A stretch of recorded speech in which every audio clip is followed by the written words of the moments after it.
Boas tardes. A segunda sesión de Vidas Paralelas, esta actividade que desenvolve o Consello da Cultura Galega e a Cátedra de Estudios Galegos da Universidade de Lisboa, da Facultade de Letras da Universidade de Lisboa, ten como tema principal a arqueoloxía galego-portuguesa.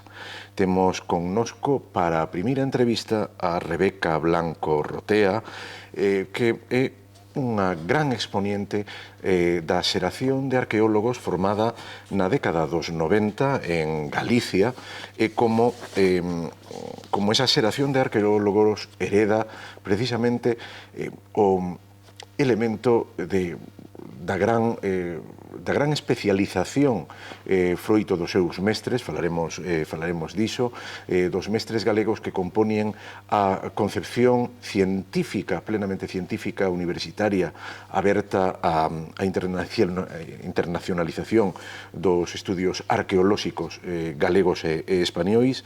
Rebeca Blanco Rotea, nese sentido, o seu currículum é abrumador e ocupa actualmente o posto de investigadora principal no Laboratorio de Paisaxes, Patrimonio e Territorio da Universidade do Minho para desenvolver actividades científicas integradas dentro da universidade na área científica de Historia, Arquitectura e Arqueoloxía. Rebeca Blanco Rotea é licenciada en Xeografía e Historia na especialidade de Historia da Arte pola Universidade de Santiago de Compostela no ano 1996, doutora en Arqueoloxía pola Universidade do País Vasco no ano 2015, coa tese Arquitectura e Paisaxe, Fortificacións de Fronteira no sur de Galicia e norte de Portugal. Unha tese dirixida, entre outros, polo doutor Felipe Criado Boado da Universidade de Santiago de Compostela. Rebeca Blanco tense centrado no estudio metodolóxico, estructural da historia da arqueoloxía, da arquitectura e arqueoloxía da paisaxe. Desenvolveu inicialmente estudios arqueolóxicos sobre arquitectura eclesiástica e monástica medieval, pero ao mesmo tempo se ten centrado indudablemente, como marca a súa tese de doutoramento, na arquitectura fortificada de fronteira e tamén na arquitectura da paisaxe, tanto da área fortificada como da arquitectura da paisaxe de xeito xeral. Rebeca Blanco Rotea desenvolveu tamén unha importante actividade investigadora durante 11 anos no Consello Superior de Investigacións Científicas, o CSIC, 9 anos, perdón, se non me equivoco, dicen 11, está correcto. Tamén exerce como docente do máster de Historia Militar da Facultade de Xeografía e Historia da Universidade de Santiago e tamén desde 2016 é membro do Consello da Cultura Galega, tanto do seu plenario como coordinadora da sección de Patrimonio e Bens Culturais do Consello da Cultura Galega. Ao mesmo tempo, tamén forma parte do Consello Asesor da revista Cadernos de Arqueoloxía e Patrimonio, capa do CSIC español. Do mesmo xeito, quixéramos destacar nesta presentación que Rebeca Blanco foi tamén a coordinadora do informe do Consello da Cultura Galega sobre enerxía eólica e paisaxes culturais en Galicia sobre o impacto dos eólicos no patrimonio natural, paisaxístico e cultural de Galicia. Como ven, a unión entre Galicia e Portugal que marca a súa actividade investigadora e a súa actividade profesional e o seu abrumador currículum investigador no eido de arqueoloxía, na arqueoloxía, ademais, de temas tan vencellados á actualidade galega como é a paisaxe e o territorio, fan de Rebeca Blanco a persona ideal para falar nesta segunda sesión de Vidas Paralelas sobre todos estes temas vencellados á arqueoloxía, á arquitectura, á consolidación e construcción das fronteiras entre Galicia e Portugal e a paisaxe galega. Boas tardes, doutora Blanco. É un placer para min poder artellar con vostede esta entrevista. Boas tardes, para mí tamén é un placer estar aquí e sobre todo que escollerades o tema da arqueoloxía como segunda actividade de vidas paralelas. Pois, se lle parece, comencemos en realidade polo presente. Vostede traballa como investigadora principal do Laboratorio de Paisaxes, Patrimonio e Territorio da Unidade de Arqueoloxía da Universidade de Minho, en Braga, tras gañar, ademais, un concurso internacional financiado pola Fundación para a Ciencia e a Tecnoloxía. Ao tempo sigue vencellada académica e institucionalmente, como acabamos de decir, a Galicia, en particular a Universidade de Santiago e ao Consello da Cultura Galega. Que perspectiva considera que lle ofrece estar entre os dous países? Que considera que lle ten aportado tamén a nivel persoal e non só a nivel profesional? Ben, a nivel persoal, bueno, eu creo que é un luxo poder estar precisamente entre dous países que ao mesmo tempo teñen moitísimas cousas en común a nivel cultural, lingüístico, tamén matrimonial, non? Pero, sobre todo, me permite, por unha parte, no meu propio crecemento profesional e persoal, unha riqueza que, si evidentemente está só dun lado das dúas partes da raya, non é posible, non? Pero, ademais, eu creo que no ámbito no que eu traballo, que ten que ver coa arqueoloxía, co patrimonio, coa cultura, en certo modo, nos, como escola, non, temos moitos elementos converxentes. Estou pensando, por exemplo, nos inicios da arqueoloxía galega desde un ámbito máis profesional que tiñan que ver tamén coa Sociedade Martín Sarmiento e co todo o movimento aquí da Xeración Nós. Teñen moitos aspectos en común o do Seminario de Estudos Galegos, que creo que, en certo modo, están na base do que é a construcción da arqueoloxía moderna. Entón, poder estar nos dous lados é un luxo. Despois tamén, na maneira en que traballan en Portugal co patrimonio e coa paisaxe, eu creo que temos que comezar a observar o que eles están facendo, non? E para min foi unha absoluta aprendizaxe, sobre todo a sorte de poder estar no Lab dos PT, no Laboratorio de Paisaxe en Patrimonio e Territorio, porque a diferencia mellor do que temos aquí é un proxecto no que participan diferentes ámbitos das ciencias sociais. Traballamos conxuntamente no ámbito da paisaxe, por exemplo, dende a arquitectura, dende a arqueoloxía, dende a historia, dende a xeografía, a xeoloxía, e iso permite ter unha mirada moi ampla nalgo tan complexo como é a paisaxe. Entón, para min, eu creo que foi unha sorte poder comezar a traballar na Universidade do Miño, e despois nos, no ámbito, por exemplo, do Consello, temos moita colaboración. De feito, mañá temos unha xornada que se chama Conversas na Raya. Como ademais eu fixen unha investigación para a miña tese de doutoramento relacionada con a fortificación da fronteira e con dúas realidades que ao mesmo tempo estaban buscando unha separación, pero ao mesmo tempo son irmás, poder ver isto desde un ámbito e outro para min foi básico no meu propio crecemento. Eu creo que, por exemplo, cando eu fixen a tese, aínda que traballei coa fortificación dos dous lados, fundamentalmente a mirada era a mirada desde a arqueoloxía galega, desde a xestión do patrimonio en Galicia e dende un elemento moi concreto como foi o plan director das fortalezas do Baixo Miño. Agora estou traballando dende outro lado. Entón, por exemplo, a percepción patrimonial que teñen as comunidades galegas sobre este fenómeno concreto que é a fortificación da fronteira con as comunidades portuguesas é completamente distinta. Eu creo que ten moito que ver tamén coa súa propia construción da identidade portuguesa a partir, sobre todo, da independencia con respecto a España e da construción do Estado moderno.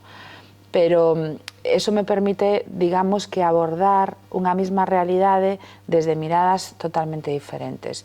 Colaborar con concellos de un lado e de outro que teñen formas distintas, incluso na propia estrutura administrativa e como se traballa co patrimonio, aquí e alá non ten nada que ver. Entón, creo que é positivo. Claro, de feito, a súa xeración de arqueoloxía, a xeración que se forma precisamente na década dos 90, quizá tenía como principais características, o falábamos antes, fora de cámara, a hibridación de especialidades, pero tamén a internacionalización fronte ao que foi a gran especialización, a gran apertura ao cientifismo máis moderno que foi a xeración dos seus mestres. Nese sentido, queríalle preguntar por esa xeración de mestres, de profesores que en algúns casos siguen plenamente en activo, noutros lamentablemente non, pero en calquera caso, que considera vostede que senón que nomes lle marcaron máis, porque é indudable que moitas veces xa non depende só dos docentes concretos que un sinte como máis propios, senón todas as investigacións que un acaba estudiando e fornecendo para a súa área de traballo, senón que considera vostede que esa xeración de arqueólogos galegos, pero tamén quizá de arqueólogos portugueses, lle ten prestado servicio a vostede a nivel formativo, a nivel profesional, e como considera que o diálogo interxeracional entre a xeración de mestres e a súa xeración actual? Ben, en canto aos mestres, non? Os mestres que me marcaron, bueno, teño varios, evidentemente, pero eu creo que a xeración que nos formamos nos 90, se ven realmente a internacionalización máis, digamos, máis asentada, non? É un pouco posterior á nosa xeración, si que algún de nós estamos, como digo eu, na diáspora académica, non? Tócanos marchar para poder consolidarnos, pero sí é certo que vivimos un momento moi importante no ámbito da arqueoloxía galega, porque, por unha parte, había un entrecruzamento, non? Que nos recibimos tanto a nivel formativo académico como despois máis profesionalizante, máis no desenvolvemento das nosas tarefas como investigadoras, pero tamén como profesionais, que foi a década dos 90. Non? Naquel momento eu creo que había un diálogo entre unha arqueoloxía que xa se modernizara pois nos anos 80, hai un boom de intervencións moi importante fundamentalmente no ámbito da prehistoria e da arqueoloxía, digamos, protohistórica, non? E tamén, en certo modo, a máis arqueoloxía clásica, pero, sobre todo, protohistórica, moi importante. E estaba comenzando a facerse ou a sentar as bases dunha arqueoloxía máis científica e, por exemplo, a introdución de todo o que foi o método estratigráfico, que foi unha revolución no noso ámbito, nese momento se estaba facendo en Galicia. Pero coincide con unha etapa despois de que se crea o Estatuto de Autonomía, no que hai que atender a unha necesidade de traballos que teñen que ver con impactos moi importantes no territorio. Pois estou pensando nas grandes obras públicas, nas desenvolvemento das autovías e despois outros elementos que viñeron máis tarde, non? Pois o gasoducto, todo o que ten que ver coa construcción do oleoducto tamén antes, non? Entón, eso xerou a necesidade de buscar novos métodos para outras maneiras de abordar unha arqueoloxía que xa non era soamente unha arqueoloxía vinculada ao ámbito da investigación, sino que tiña que facer outras cousas. E iso obrigou, naquel momento, se o pensamos con unha certa perspectiva, non? Houbo certos desencontros entre a arqueoloxía máis de investigación ou a arqueoloxía máis asociada ao mundo académico e a arqueoloxía que se chamou comercial, etc. Pero creo que foron necesarios precisamente para estar hoxe onde estamos. Foi un momento importante no que houbo un boom de creación de empresas e que se estaba a construir todo o que foi a avaliación do impacto arqueolóxico dentro dos impactos ambientais. Entón, a partir de aí hibrídase a necesidade de traballar de maneira interdisciplinar con outros ámbitos. Eu creo que nese momento os que estábamos na Universidade de Santiago fomos uns privilexiados, e o digo con total orgullo, ademais, porque, por un lado, tiñamos esa formación máis apegada pois quizáis penso en Acuña Castroviejo ou en Manolo Camaño, que foron dúas figuras moi importantes aquí en Galicia e que realmente viñan dun ámbito ademais moi vinculado a Portugal naquel momento, non? Había casi como un rito, unha das actividades que había que facer todos os anos era ir a Portugal, non había sede de estudos, que era importante tamén para que nos comprendéramos como eles traballaran, non? Pero penso tamén no que supuso no seu momento todas as excavacións de Cidadela por parte de Manolo Camaño ou do Xacemento da Graña por parte de Acuña, non? Logo, para min, hai unha persoa que evidentemente me marcou moito, que foi Felipe Criado, porque eu, cando xa desistira de facer arqueoloxía e decidín ir pola rama de arte, de historia da arte, de repente no último ano atopeime con estas tres persoas xuntas, Manolo Camaño, Acuña e Felipe Criado. E naquela altura el nos daba antropoloxía cultural, non especificamente arqueoloxía, pero sí que a min marcoume moito no ámbito teórico e sobre todo en descubrir unha perspectiva distinta con respecto á arqueoloxía, que era a arqueoloxía da paisaxe, non? E iso me levou a outras cousas. Lembro que púsome na man un libro que foi The Sociology of Space, de Hilary Hanson, que a min abriume un mundo totalmente distinto, non? E creo que eso, desde esa perspectiva, na importancia de comprender como debíamos entender o territorio no que, por unha parte, se estaban facendo todas estas intervencións e, por outra parte, nós tiñamos que dar resposta desde unha arqueoloxía, eu prefiro chamala aplicada, non? Unha arqueoloxía pegada aos problemas reais da modernidade, máis que da modernidade, a contemporaneidade, no concepto do mundo actual, foi moi importante o que se desenvolveu nese momento. Creo eu que foi moi importante. Despois, a min, xa no ámbito de no ámbito antes de chegar a Portugal... Iba a preguntar precisamente, vostede ten a posibilidade de facer a comparativa entre o desenvolvemento autonómico de Galicia e o desenvolvemento autonómico do País Vasco coa súa formación doutoral precisamente na Universidade do País Vasco. Exactamente. Ten os tres alicerces para comparar. Sí, efectivamente. E tamén creo que foi importante naquela altura o papel que estaba desenvolvendo desde o Consello Superior de Investigacións Científicas Luis Caballero Zoreda, non?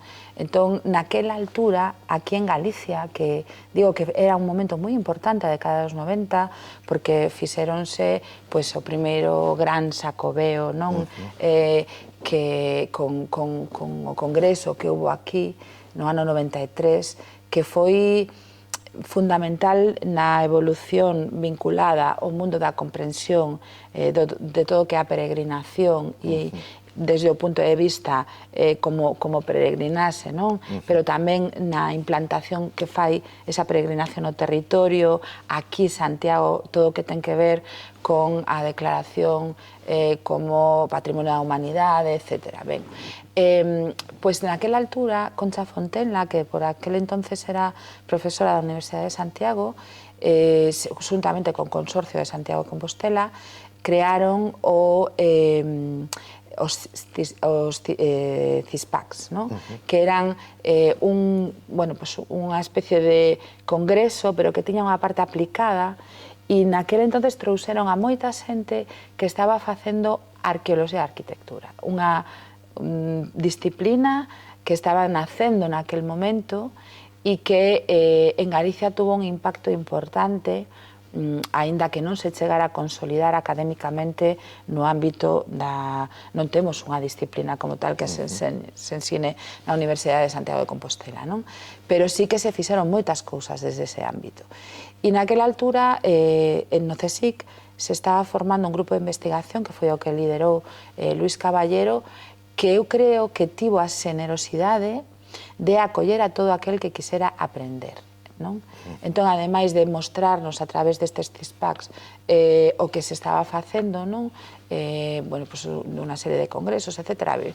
Veu a Albert López Mullo, Agustín Azcárate, Luis Caballero, toda a xente que en aquel momento estaba traballando no que se chamaba a restauración obxectiva, non? En Cataluña, e foi un caldo moi importante. Ben, eu formeime metodolóxicamente, como digo sempre, no rigor de Caballero, porque creo que é un investigador que sempre intentou ensinar o rigor dun método, non? E eu tive a sorte de poder aprendelo.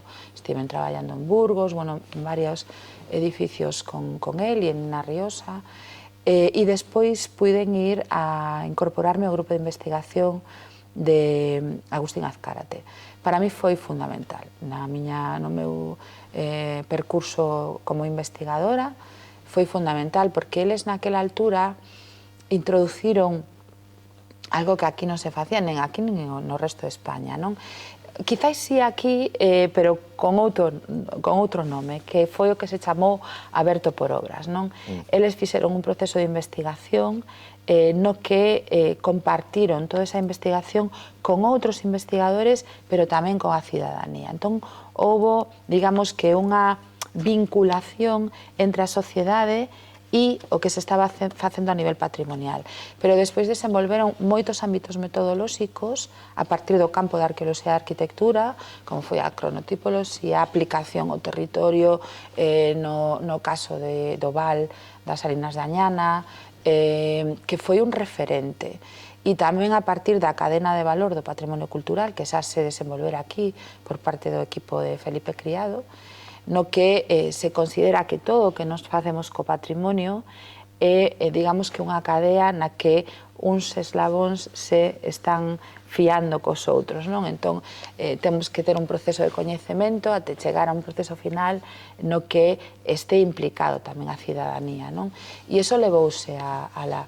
Eu tive a sorte de poder facer ali a miña tese de doutoramento, porque ademais aquí non había ninguén que traballara neste ámbito da arqueoloxía e da arquitectura, pero sobre todo hibridar a partir desa formación, non? Dende a academia, nunha formación, digamos, máis clásica, ata despois a incorporación ao grupo de investigación de Felipe Criado, que te permitía pois máis traballar desde a interdisciplinariedade e tamén desde a vinculación co territorio, con esta outra arqueoloxía que estaba, bueno, moi focalizada no ámbito monumental.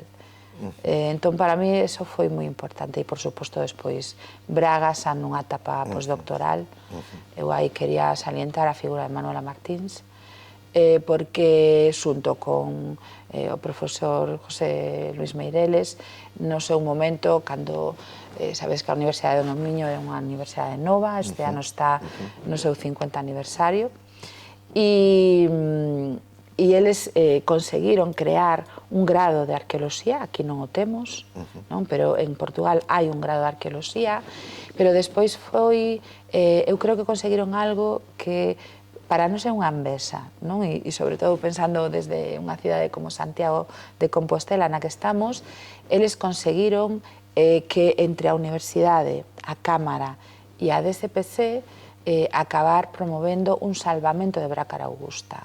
Entón non se pode facer nada nos anos 80 do século XX en Braga que non teña un control, unha fiscalización, as decisións hai que tomalas a partir do coñecemento da cidade, non?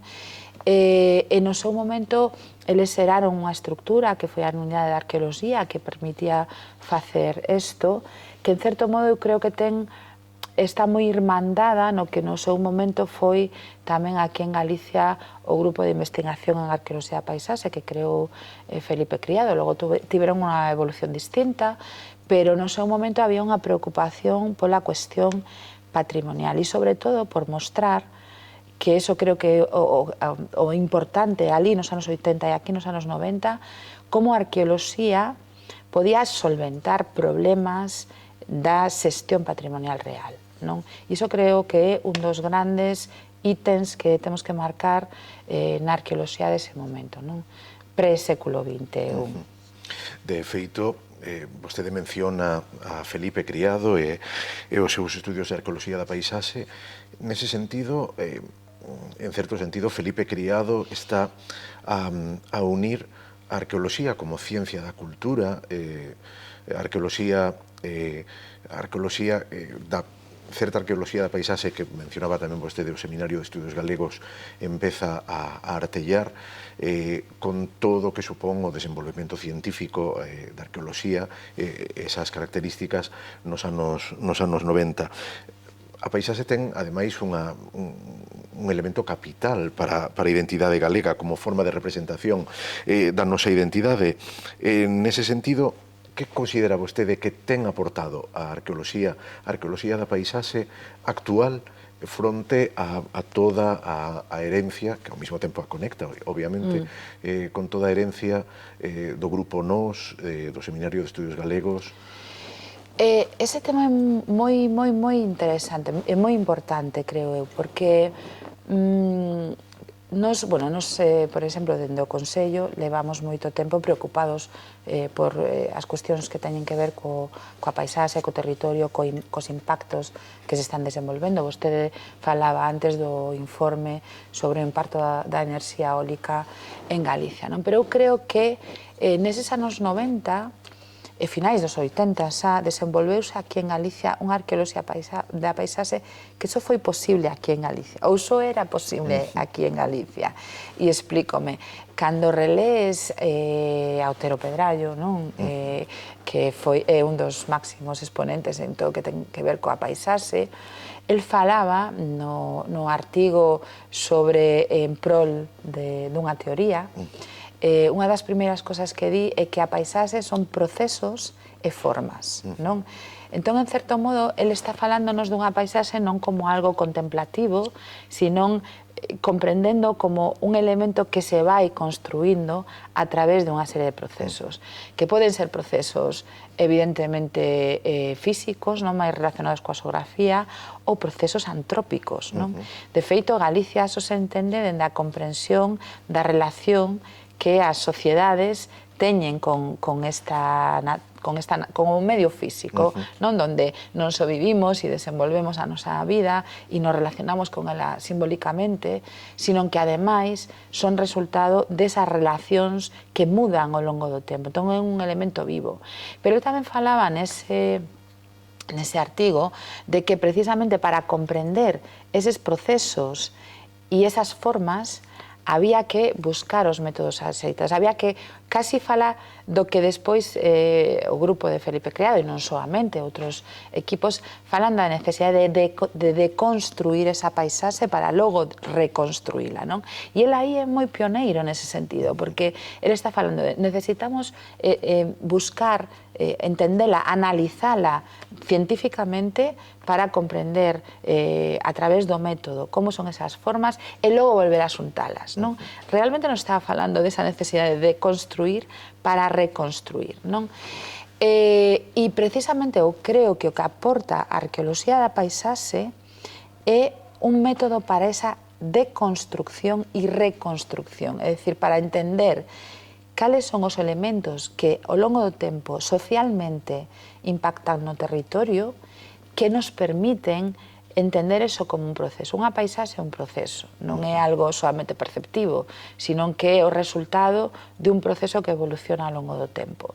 Por lo tanto, a nosa mirada, se conseguimos facela a través de un método científico, nos permite comprender mellor como son eses procesos e cal é o resultado final. Entón, eu creo que a arqueoloxía da paisaxe aquí en Galicia, precisamente porque, en certo modo, ademais de ter unha base teórica que ten moito que ver coa arqueoloxía anglosaxona que se estaba facendo nese momento, en relación que ven tamén da arqueoloxía espacial, en relación á comprensión do territorio, aquí, ademais, tiñamos, como decía antes, que resolver un problema puramente práctico, é dicir, ao mesmo tempo que estamos facendo unha carreteira que acabamos de desenvolver unha lei de paisaxe que nos está dicindo isto non o podemos facer, vamos a buscar ferramentas, primeiro, para comprender ese territorio e efectivamente decidir que se debe facer e que non se debe facer. A arqueoloxía traballa con materialidade, non?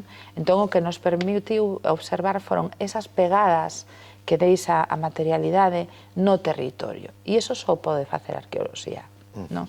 Nese sentido. Hoxe, co tempo, no ano pasado, desde, eu creo que a Universidade do Miño e o Lab dos PT está facendo un esforzo moi importante por abordar outras miradas alrededor da paisaxe, e organizamos un congreso que chamouse Uncertain Landscape, paisaxes incertos, non? Que precisamente tiña a intención de romper as fronteiras disciplinares, non? E abordar a paisaxe desde diferentes fronteiras. Entón, esa materialidade complementase, non, con a comprensión da paisaxe desde a arquitectura, desde un punto de vista máis de construcción estructural, ou incluso desde a historia, non, como nos deixa esas pegadas que logo podemos observar a través dos documentos. Entón, a paisaxe é un elemento moi complexo que require de miradas moi transversais, non, moi transdisciplinares. E eu creo que esa arqueoloxía o que aportou foi o método que no seu momento demandaba Otero Pedrallo, bueno, por decir algún dos grandes mestres. É a arqueoloxía da paisaxe portuguesa. En que se diferencia, que ten vostede notado de diferente respecto da arqueoloxía da paisaxe galega? Porque eso, como vostede sinalaba, cada territorio demanda a súa arqueoloxía da paisaxe.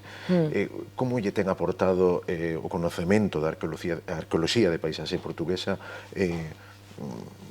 outra mirada sobre a arqueoloxía da paisaxe galega? Sí, en Portugal quizáis eles falan máis, agora non tanto, pero cando eu cheguei a elí, sobre todo as lecturas que faz, non, dos traballos que se desenvolveron, Manuela Martís foi de feito unha pioneira neste sentido, eles falaban máis de arqueoloxía espacial, estaban, digamos que, o mellor nunha perspectiva un pouco diferente a que despois é a arqueoloxía da paisaxe, que introduce esa outra mirada que ten que ver co simbólico, co que Iago Seara chama a espiritualidade, non? Felipe Criado e este equipo chama o simbólico da paisaxe. Quizáis eles non traballaron tanto o ámbito dese aspecto máis simbólico, e si dende o punto de vista máis empírico. Por exemplo, nos anos 80, cando Manuela Martins estaba traballando no territorio bracarense e sobre todo no territorio tamén da zona do Cábado, etc., eles naquela altura xa fixeron todo un traballo paleoambiental, por exemplo, para comprender como decimos sempre que a paisaxe é un libro, non? Como un libro no que temos unha serie de follas que se van sumando ao longo do tempo. E como libro acumula no seu ADN toda unha serie de elementos que nos falan de como eses procesos postdeposicionais que van afectando ou a propia formación dos solos gardan unha información que para nós é moi importante, non? Entón, eso nos permite, por exemplo, coñecer o tipo de vegetación que podería haber nun momento, que tipo de plantas se cultivan, non, para o consumo das sociedades ao longo do tempo, etc. Eso se estaba facendo en Portugal nos anos 80, antes de que se estivera facendo aquí, incluso con datacións arqueolóxicas. Entón, eu creo que eles no seu momento, a nivel metodolóxico, xa estaban un pouco na mesma vía que estábamos nós. O mellor non falaban puramente de arqueoloxía da paisaxe, sin máis de arqueoloxía espacial, pero sí que estaban na mesma liña. Eu creo que hoxe son pioneiros en esa, o Lab dos PT, creo que será hai 10 anos, nesa idea da necesidade de abordar a paisaxe transdisciplinarmente. A praza que eu me presentei, non me lembro exactamente o que poñía, non? Eles chaman o edital, non? Pois falaba de que estaban buscando a alguén que traballara ese ámbito da paisaxe desde o punto de vista arqueolóxico, pero cunha mirada transcultural, transtemporal, transdisciplinar, é dicir, a necesidade de entender que a paisaxe é un elemento moi transversal. Nese sentido, unha persoa que asistiu a este congreso que comentaba antes, o ano pasado, nos dicía que sodes conscientes de que este congreso só se pode facer aquí? Porque, claro, a xente nos pregunta, sí, ben, pero congreso de que? De paisaxe, de arquitectura, de arqueoloxía, de historia, de todo, non? Entón, esa mirada moi transversal, eu creo que aquí seguimos compartimentando os saberes, non? E esa, digamos que hai como unha evolución dispar, par en algúns momentos e dispar noutros, que nos leva en Portugal a ter hoxe en día esa mirada moi transdisciplinar, que eu creo que vai a dar que falar.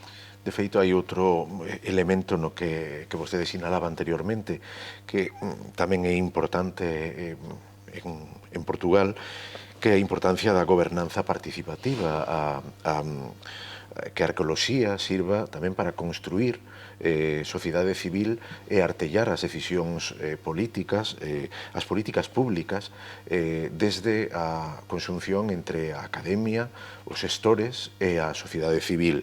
Desde as súas perspectivas, como se materializan os cambios aquí, na sociedade galega, en comparación precisamente con Portugal? Porque vostede tamén ten insistido moito nesa importancia de vencellar a divulgación do elemento arqueolóxico, da arqueoloxía da paisaxe, pero tamén, insisto, da gobernanza civil. Sí, non só na divulgación, e isto creo que é importante, non?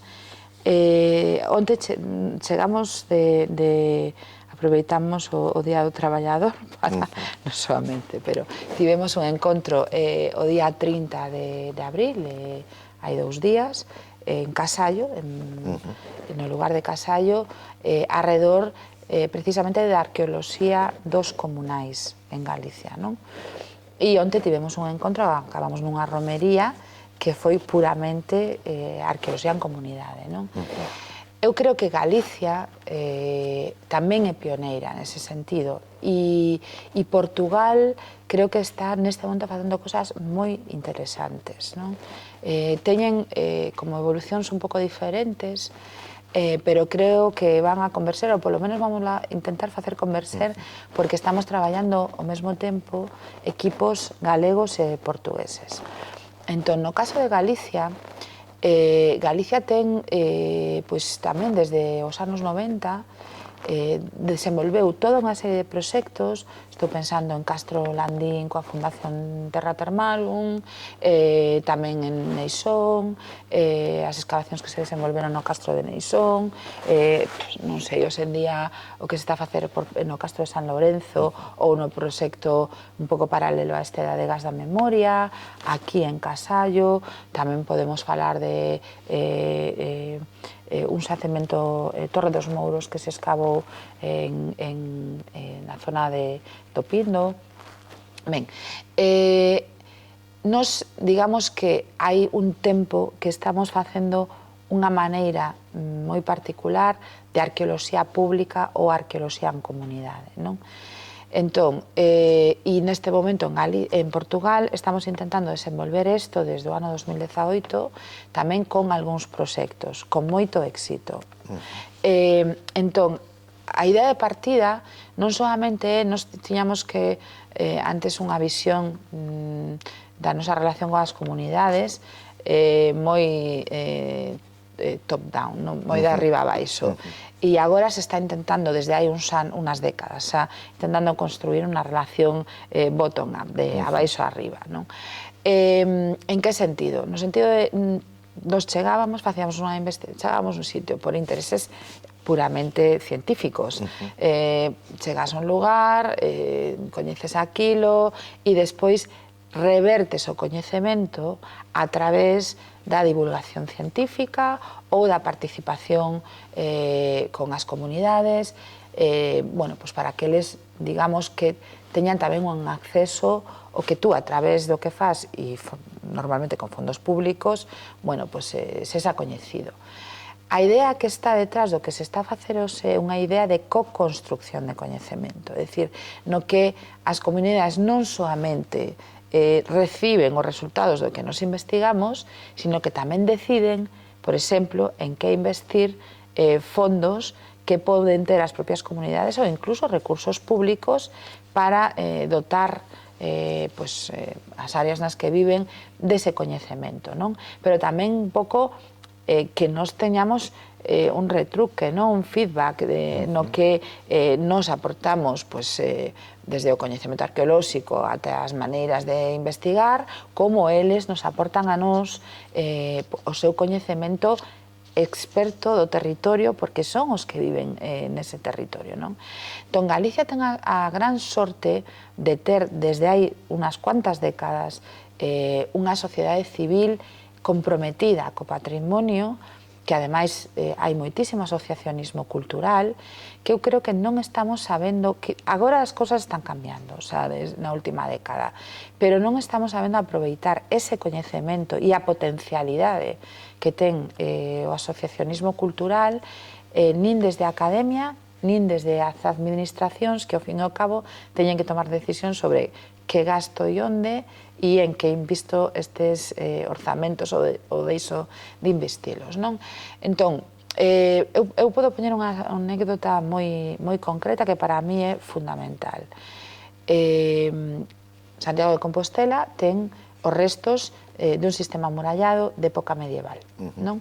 Que está asociado a toda a necesidade de ampliar o recinto defensivo en época do bispo Cresconio. Estamos falando do século XI.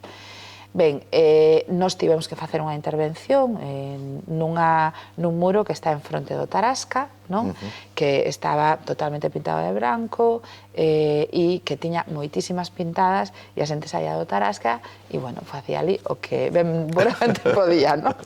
Ben, cando nós tivemos que estudiar aquilo, porque o Concello decidiu facer un proxecto con fondos europeos para recuperar ese elemento patrimonial, primeiro había que saber se aquel muro efectivamente correspondía á fortificación do bispo Cresconio, se era unha restauración posterior ou algo moi recente. Bueno, fixemos unha investigación, efectivamente, tivemos unha datación que encadrábase perfectamente no período de mandato do bispo Cresconio, e na fase final, na que, bueno, nos levantáramos todos os morteiros, analizando composición, datacións, etcétera, etcétera, e na fase final que tiñamos que tomar unha decisión sobre que facer con aquilo, si se volvía a revocar, si se tapaba con metacrilato, etcétera, foi unha discusión entre os equipos de investigación e os equipos do Concello de Santiago de Compostela.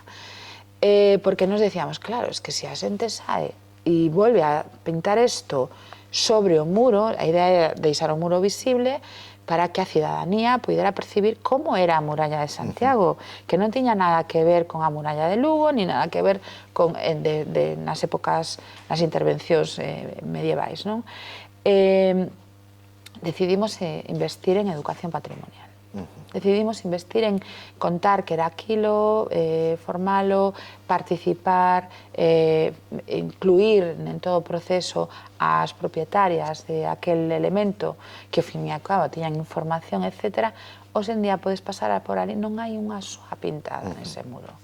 Pero houve un traballo con a cidadanía. Entón, a cidadanía é adulta, o sea, e se ti aportas coñecemento, vai a comprender a importancia da conservación destes elementos, a importancia de vestir diñeiro no seu coñecemento e, sobre todo, en que fagamos un esforzo por o patrimonio un ben público. Entón, nos estamos aquí para coñecelo e legalo, non? Polo tanto, somos meros asentes de transmisión de información. Onte en Casallo, o Antonte, cando tivemos o debate final, falouse moito disto, non? Que grazas a todo o traballo que se está facendo de coñecer ese territorio, os elementos que o conforman, que o transforman e tal, eles teñen ferramentas hoxe en día para ser eles mesmos os que coidan dese patrimonio, non? E propor que facer con el. Entón, temos que incorporar a cidadanía e temos que incorporar, eu creo que habería que empezar a pensar en como poñemos de parte o cidadán para contribuir á conservación destes elementos. De feito, ese fornecemento dunha sociedade civil que vostede está a indicar, quizá nese sentido, institucións como o Consello da Cultura Galega tenían un papel relevante para artellar as comunicacións, a co-construcción da sociedade civil e o conocemento arqueolóxico.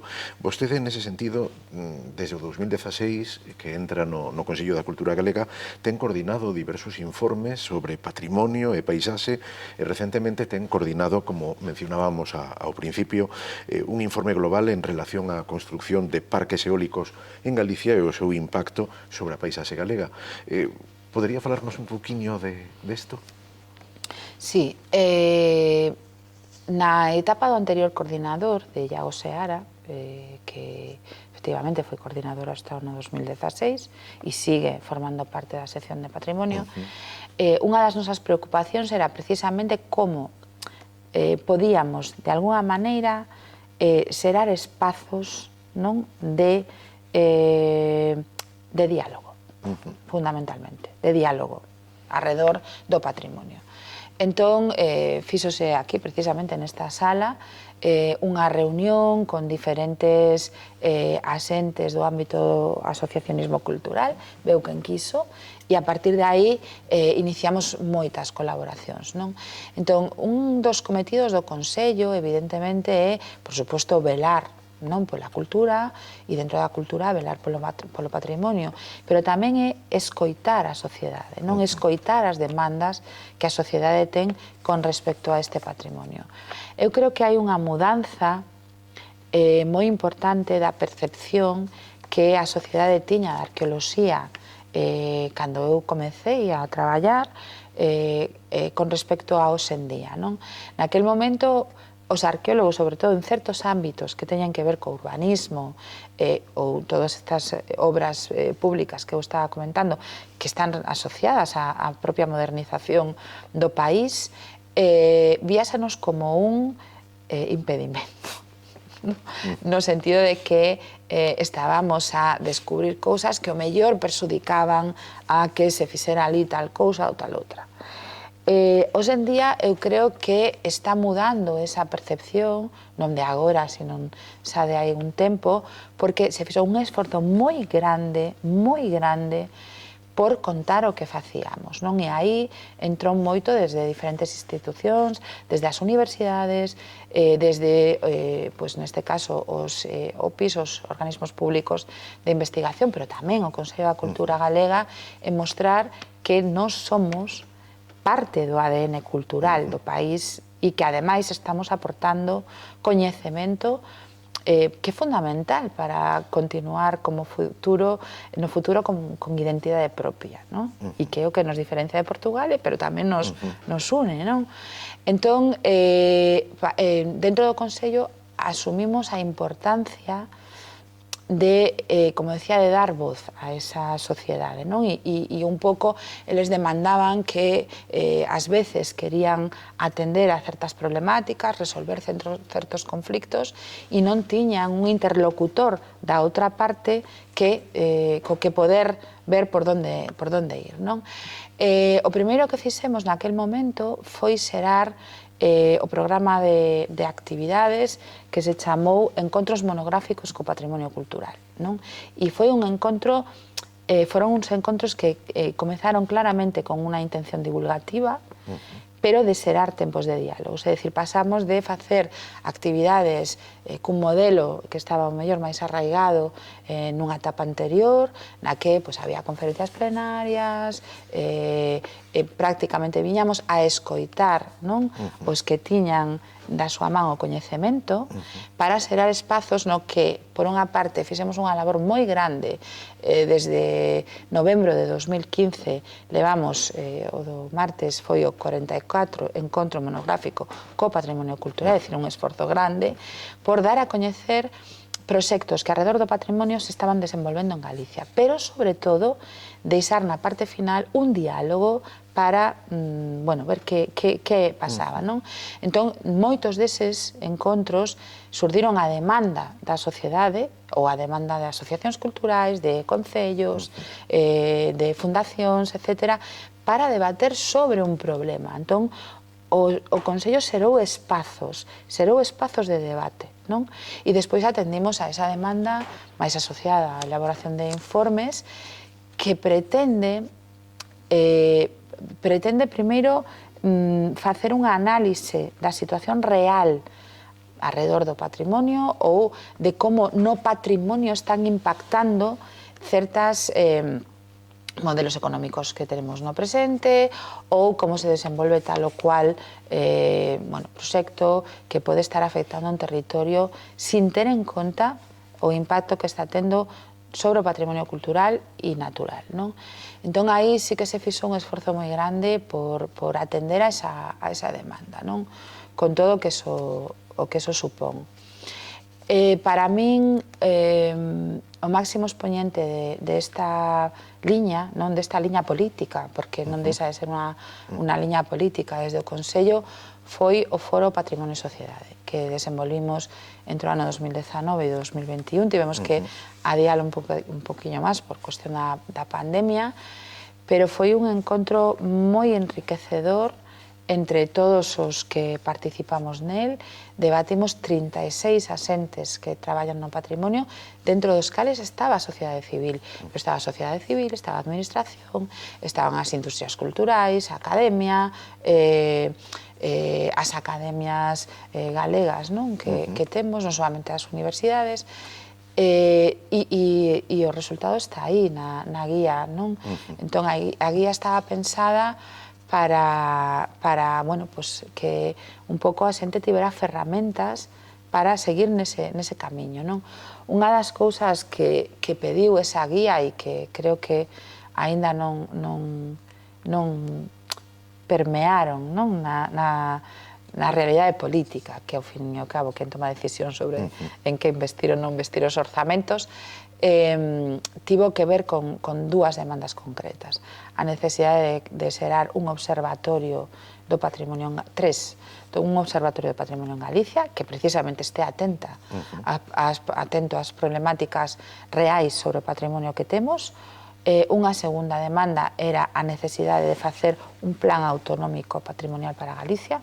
Non temos un plan autonómico, non hai unha política definida que nos diga por aquí ou por alá, e un plan de educación patrimonial en Galicia. O sea, eu creo que é fundamental investir non solamente na educación regrada a nivel patrimonial, sino tamén na educación non formal, non?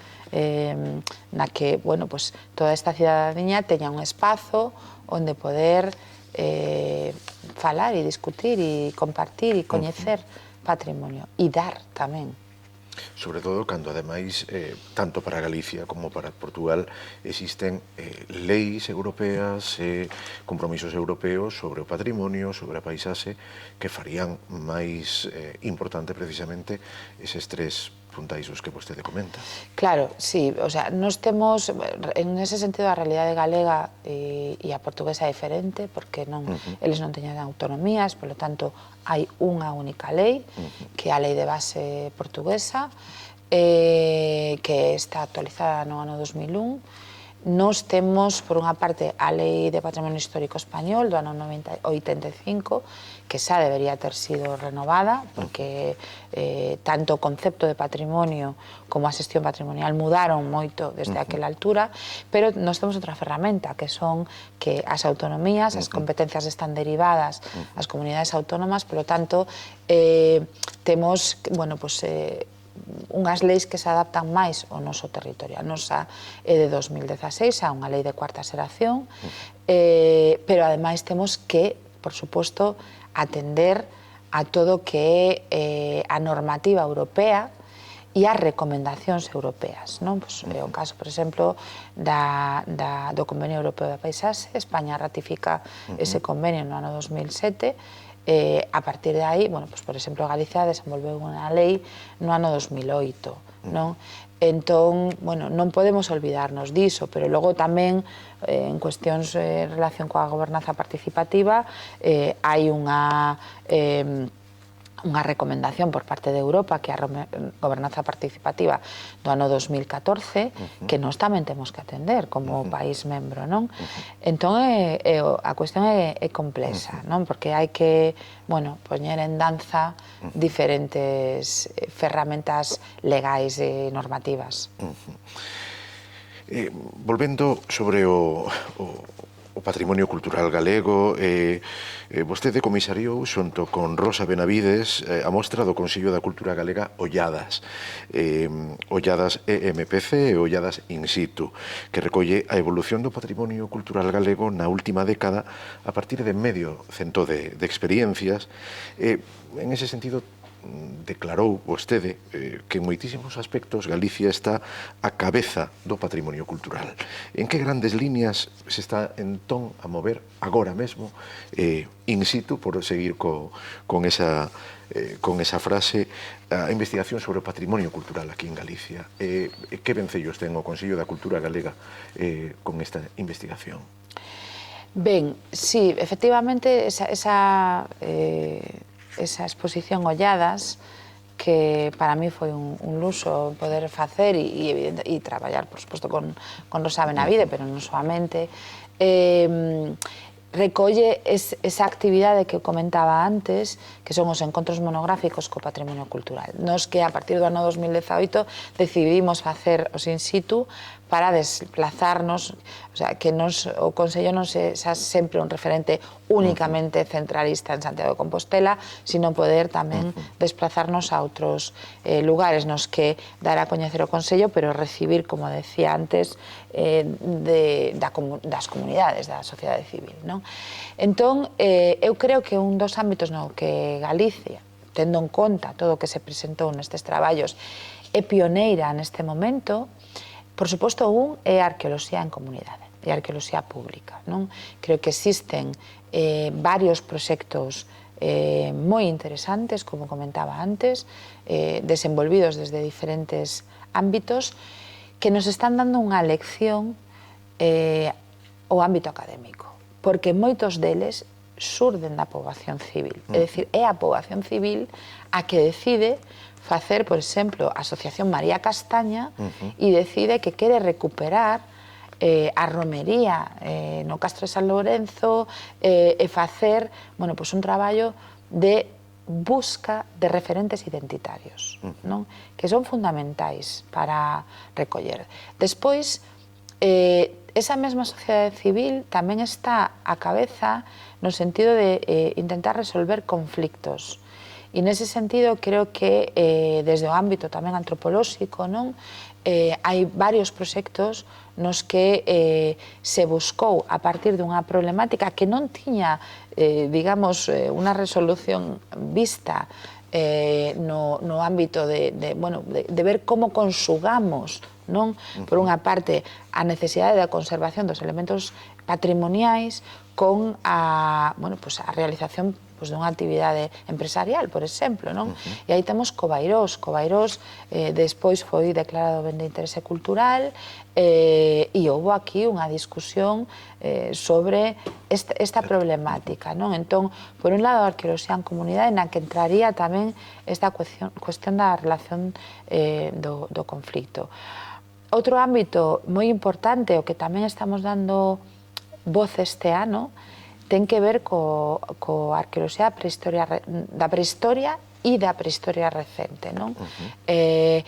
Covairós, pero tamén o encontro que se fixo sobre paisaxes tatuadas, que ademais era un nome moi bonito, está poñendo de manifesto unha realidade que non se coñecía para o caso do noroeste, que é toda a arte rupestre de pintura, fundamentalmente, pois o mesmo Palas de Cabras, outros espazos que están aparecendo na provincia de Ourense, no que traballan profesoras como Beatriz Comendador Rei, da Universidade de Vigo, Carlos Tejerizo, agora da Universidade de Salamanca, antes de aquí do Instituto de Ciencias do Patrimonio, pero hai outros espazos que están mostrando que en Galicia tamén se estaba facendo un tipo de arte que normalmente estaba vinculado ou só á área cantábrica, que sería un modelo similar o que temos para o caso de Covairós ou a área levantina, pero que era moi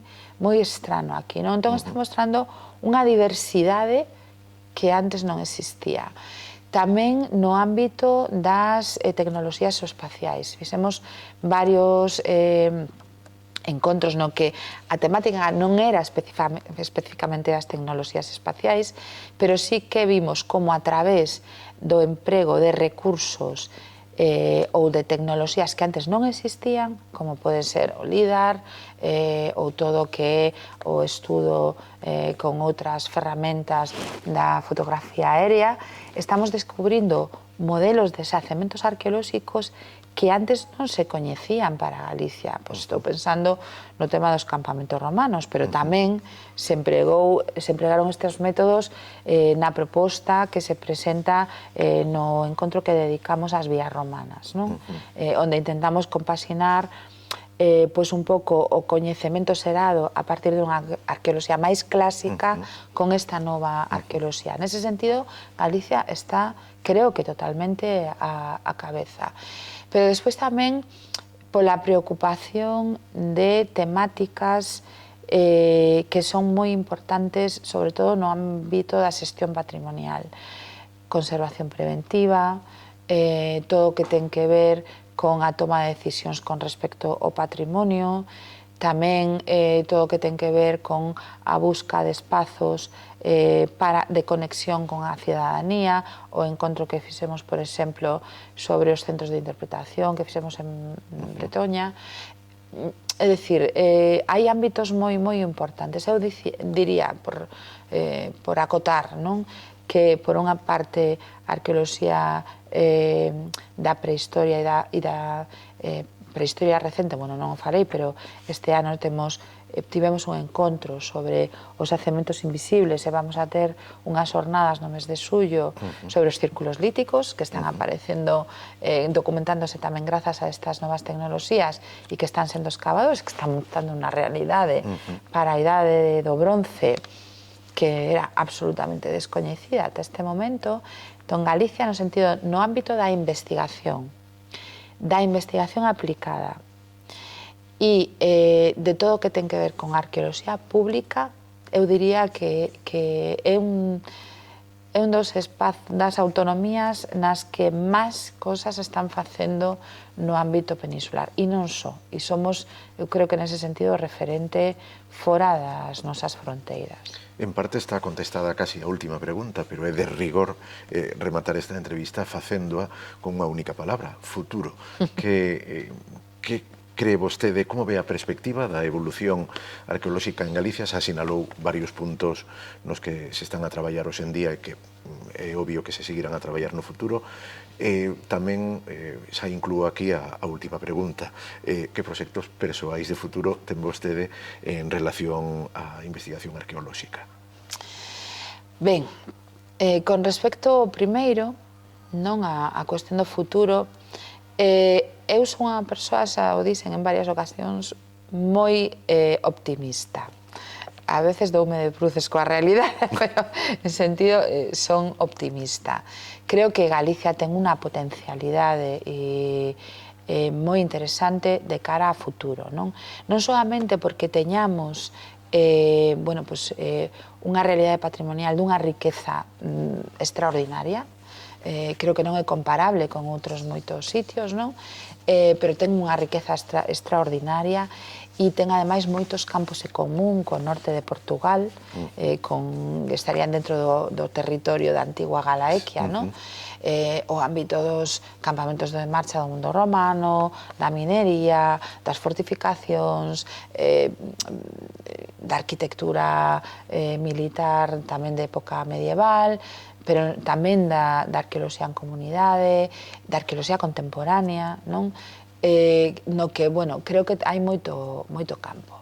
Pero nese sentido, creo que levamos sistemáticamente perdendo o tempo, moito tempo, e valga a redundancia, porque, digo isto, creo que temos que facer as sendas comuns, non? A mí me falta tanto no ámbito desde a administración pública, non? Que a que, como digo, dispón dos orzamentos e debe tomar decisións con respecto a cales son as necesidades a nivel patrimonial en Galicia, e iso implica tamén ir a par, non? De onde está o punto da investigación, que necesitamos facer de cara a futuro e como facelo, non?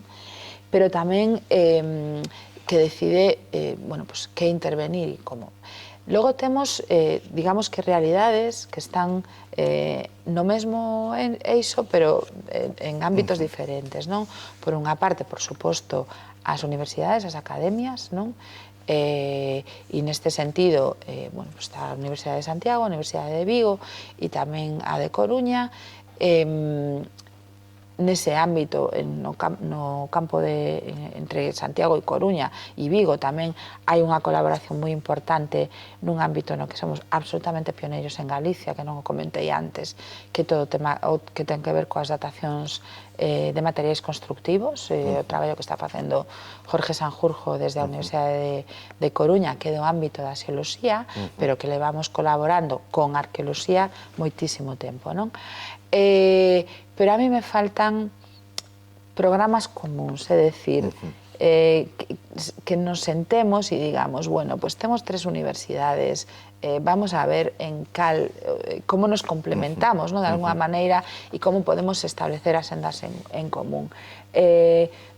Serouse un centro de, bueno, e non é inocente, creo eu, que o único centro de investigación de humanidades que se xerou en Galicia, non? Temos os centros, o CIMUS, o CITUS, o CIBUS, etc., centros de investigación singulares. O CISPAC non é un centro de investigación singular, inicialmente sí que o ia ser, pero é un centro de investigación en paisaxes atlánticos. Entón, que o centro de humanidades que teñamos, que neste caso universitarios, esa en paisaxes, non é por calquera cousa, o sea, como dicíamos ao principio, non?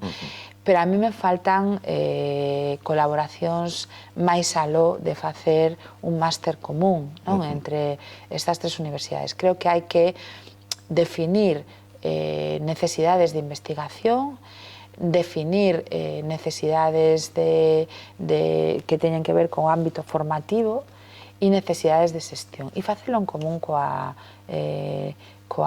neste caso, a Dirección Xeral de Patrimonio Cultural ou coa Consellería de Cultura. Temos un novo conselleiro, a ver se conseguimos tamén que por aquí vayan os tiros, non? Porque eu creo que esa potencialidade que temos está indo fora, o sea, moitos estamos na diáspora académica pola imposibilidade de consolidarnos aquí, en Galicia. Entón, eso por unha parte. Pero de verdade que creo que creo que hai empresas no ámbito empresarial, hai empresas moi boas en Galicia que están facendo cousas moi interesantes. No estudo, como digo, a maior parte das excavacións que se teñen feito no ámbito dos círculos líticos, a maior parte están feitas desde o ámbito empresarial, pero é necesaria romper certa rivalidade, non sei se chamalo rivalidade ou falta de entendemento, entre o ámbito da empresa e o ámbito académico para colaborar. Eu creo que nese sentido tamén se están dando pasos, non? Entón, futuro, eu creo que é necesario, como dicía antes, un observatorio patrimonial para Galicia que defina cales son as liñas de futuro e bogar no mesmo sentido, non?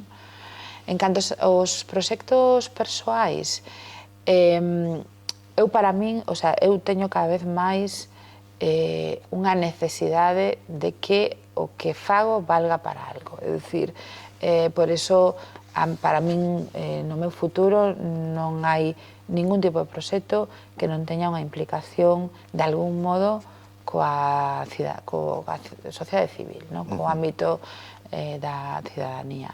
É algo que evidentemente podemos facer desde unha institución como esta, que eu creo que demostrou un compromiso moi importante con este eido, pero que tamén me gustaría e creo que estamos desenvolvendo desde as universidades. Para min, un dos proxectos máis interesantes que temos neste momento en Portugal, onde eu traballo, ten que ver co traballo que estamos desenvolvendo en Extremo e que agora estamos alargando a outras zonas da Peneda Xerés con as comunidades locais no sentido de ver como o patrimonio pode ser unha ferramenta de desenvolvemento sustentável, sostible, para solucionar problemas que teñen que ver con o despoboamento, o envellecemento da poboación nestes territorios, a emigración cara a outros países ou a zonas da cidade, non? Entón, nós estamos traballando nesa línea, vendo como a arqueoloxía pode contribuir a isto, e nese sentido, pois neste momento estamos traballando nun ámbito do ciclo do pan, na zona do Extremo, para ver como comprendemos por que os ocalcos se construen aí, que se plantaba, como recuperamos toda a produción de pan neses territorios e que sean elementos para que a xente volva a fixarse a poboación. E logo, neste momento, teño un proxecto que espero que me concedan, non o sei, pero que pedín a unha institución máis desde o ámbito teórico. Interésame moito a cuestión que ten que ver coa teoría da paisaxe e un proxecto que solicitei sobre ontoloxía da paisaxe, porque creo que é importante apostar por esa transversalidade que falaba antes, pero sobre todo que nos paremos a definir certos conceptos e creo que a arqueoloxía ten que estar sustentada nunha base teórica e metodolóxica. Nese sentido, creo que a miña situación na Universidade de Miño me permite facer unha investigación que quero facer, e que creo que pode ter unha contribución tanto o ámbito da arqueoloxía desde un marco máis teórico como o ámbito do papel que a arqueoloxía pode ter nas sociedades do futuro. E esos son os meus proxectos de momento. Bueno, saliron moitas cousas interesantes que seguro que van a dar un debate moi rico precisamente co profesor André Teixeira en Lisboa, dentro do que é precisamente o encontro que estas vidas paralelas proponían ali, desde a Cátedra de Estudios Galegos, coa colaboración co compromiso institucional do Consello da Cultura Galega. Rebeca Blanco, investigadora principal no Laboratorio de Paisaxes, Patrimonio e Territorio da Universidade do Minho, en Braga. Moitísimas grazas pola miña parte en representación da Cátedra de Estudos Galegos, grazas por parte do Consello da Cultura Galega por esta interesantísima entrevista que creo que abre tantas respostas como posibilidades de preguntas e debates. Precisamente o que se busca desde o ámbito da colaboración institucional e desde, como vostede sinalaba, desde esa co-construcción de institución e sociedade civil. Moitísimas grazas, foi un placer esta entrevista e un placer este diálogo. Moitísimas grazas a vos, por suposto, a Universidade de Lisboa, pero tamén ao Consello da Cultura Galega, por esta oportunidade, como decía ao principio, por darlle voz á arqueoloxía nestas vidas paralelas. Moitísimas grazas.